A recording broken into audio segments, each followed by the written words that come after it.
What if the pause wasn't the end of the story, but the beginning of something deeper? Last week, we talked about the courage it takes to stop, to rest, to let go of the constant doing long enough to hear your own heartbeat again. And when you do, something beautiful starts to happen. Clarity arrives. Old truths resurface. A whisper says, "This way." But here's the thing that most people miss. Clarity doesn't change much if we don't let it guide us forward. So today, I want to talk about what comes after the pause. The quiet knowing, the moment you choose alignment over autopilot, the decision to lead not from noise or urgency, but from within. Welcome back to the Courageous Exchange. I'm Deb Carville, and this episode is for the part of you that's ready to move, not faster, but truer. Let's explore what it really means to lead from inner alignment, not perfectly, not all at once, but breath by breath, choice by choice, with heart. When we allow ourselves to pause, really pause, something subtle but powerful happens. It's like the noise settles and what's true begins to rise. Maybe you've noticed this too. After the urgency lifts, what's left is often something quieter, a knowing, a nudge, a longing you didn't realize you'd been pushing aside. This is what I call the echo after the pause. That inner voice we so often drown out in the rush to respond, to prove, to please. Sometimes it whispers, "You're tired of carrying this." Other times it says, "This matters more than you've been letting on." These moments matter because they're not just about feeling, they're about remembering. And I want to name something here. This echo isn't always comfortable. Sometimes it brings clarity we've been avoiding. Sometimes it names truths that ask us to change things that feel safe. But it is always an invitation, not to fix everything, not to rush back into action, but to listen, to really listen, and decide what comes next from a place of grounded truth. Maybe you've felt an echo recently.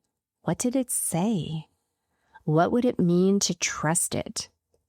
And here's something fascinating. Neuroscience tells us that moments of rest and reflection activate the brain's default mode network, the same part that supports self-awareness, empathy, and future planning. So when we pause, we're not just idling, we're integrating, we're making space for wisdom to rise.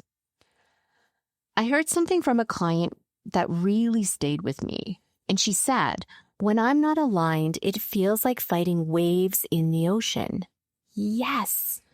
When we're out of alignment, it can feel like we're swimming against the current, flailing, exhausted, unsure where we're headed.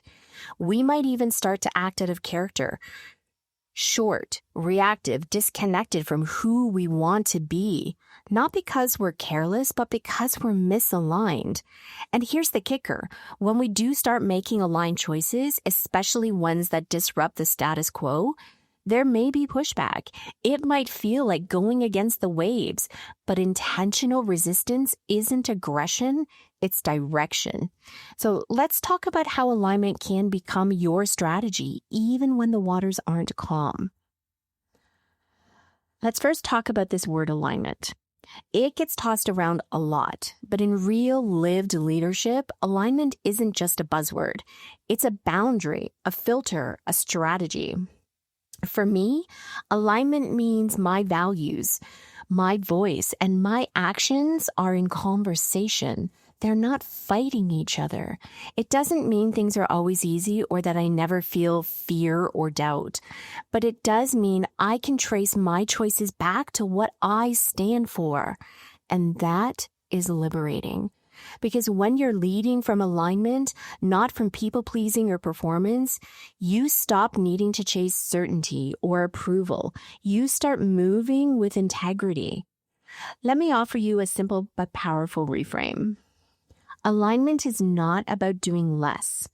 It's about doing what's right for you more consistently. This is why rest matters. not just to refuel, but to remember what right alignment even feels like. In fact, researchers have found that aligned decision-making actually reduces cortisol, the stress hormone, and enhances the function of our prefrontal cortex, the part of the brain responsible for conscious choice, emotional regulation, and ethical reasoning. So when you lead from alignment, you're not just following your intuition, you're optimizing your brain to support wise, sustainable leadership. Without space to reflect, we make decisions from survival mode. But with space, with stillness, our decisions become more discerning, more spacious, more sustainable. Alignment isn't about perfect clarity. It's about courageous commitment to yourself, to your mission, to the kind of leadership that brings you home, not just forward. So if alignment feels that good, why don't we live there more often? Because there are saboteurs, and they're sneaky. Let's name a few of the big ones. Urgency, that constant tug to respond now, move fast, say yes before you breathe. Comparison, scanning what others are doing and measuring yourself by their timelines or definitions of success.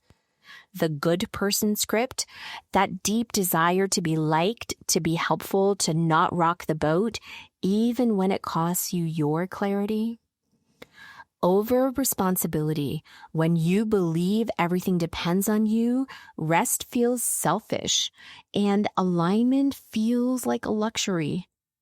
Those aren't character flaws. They're survival strategies we've picked up along the way, especially if we were raised to prioritize others' needs, to be accommodating, to achieve. But here's the truth. You can be responsible and rested. You can be compassionate and clear.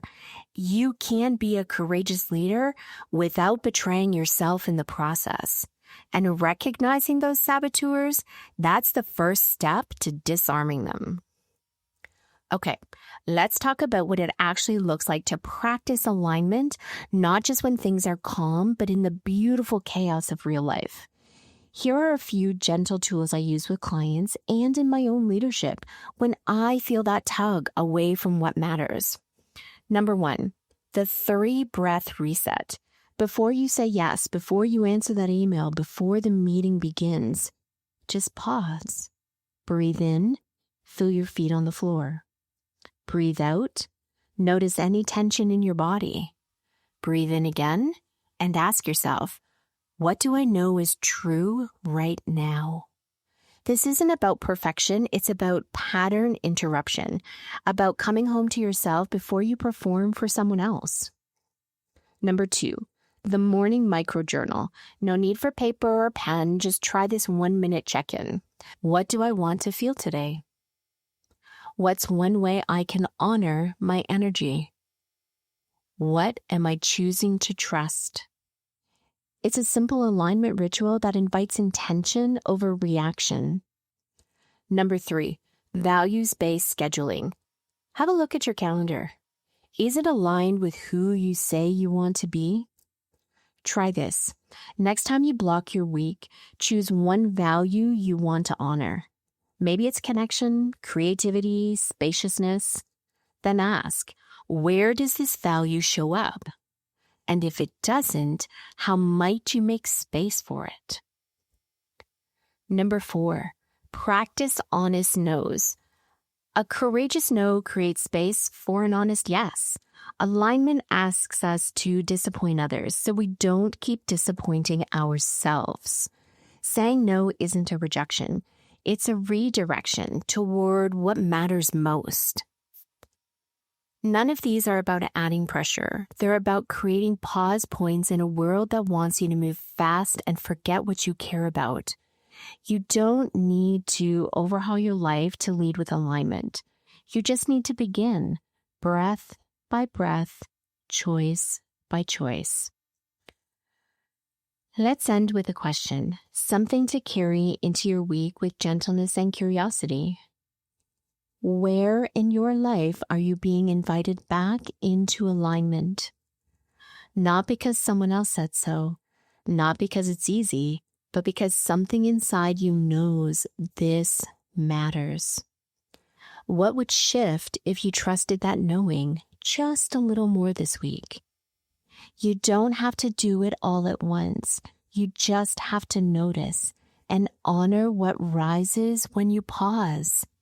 You are your most powerful and most peaceful when you're aligned with your truth.